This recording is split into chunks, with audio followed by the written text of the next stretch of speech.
If you clear the notification without seeing,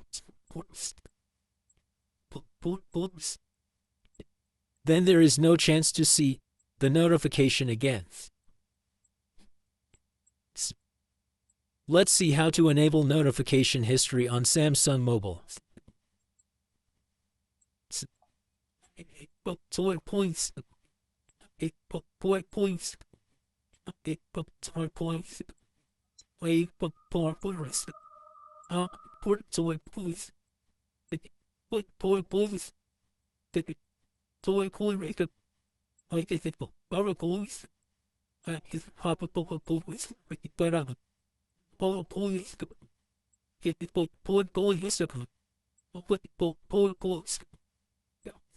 Now, even after deleting the notification will be available in the history.